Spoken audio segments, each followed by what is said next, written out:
کیا آپ جانتے ہیں جس شخص نے نواسۂ رسول صلی اللہ علیہ وآلہ وسلم حضرت امام حسین رضی اللہ تعالیٰ عنہ کو شہید کیا، جس کے حکم سے کربلا کا خونی سانحہ رونما ہوا، آخر اس یزید کا انجام کیا ہوا؟ آج ہم جانیں گے یزید کی موت کا وہ عبرتناک واقعہ جو رہتی دنیا تک ظالموں کے لیے نشان عبرت ہے۔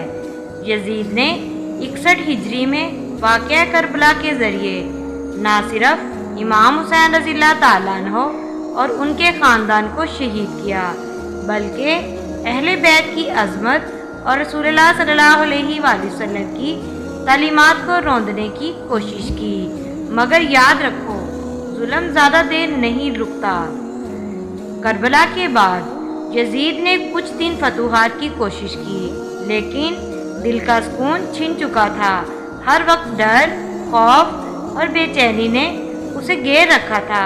کہتے ہیں اسے راتوں کو امام حسین رضی اللہ تعالیٰ عنہ کا چہرہ نظر آتا تھا اور وہ چیخ چیخ کر اٹھتا تھا۔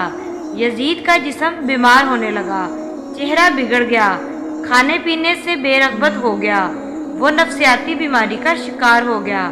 ایک روایت کے مطابق اس کے جسم پر پھوڑے نکل آئے اور بدبو ایسی تھی کہ قریب جانا بھی مشکل تھا۔ ایک دن یزید نے شراب پی، چیخا چلایا اور کہا، کاش میں نے حسین کو قتل نہ کیا ہوتا، وہ سچا تھا۔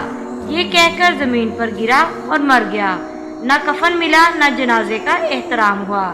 کربلا کی زمین پر ظلم کرنے والا یزید دنیا میں بھی رسوا ہوا اور آخرت میں بھی عذاب کا مستحق بن گیا۔ حسین آج بھی زندہ ہیں، دلوں میں، روحوں میں، اور یزید صرف نفرت کی علامت ہے۔ امید ہے کہ آج کی ویڈیو آپ کو پسند آئی ہو۔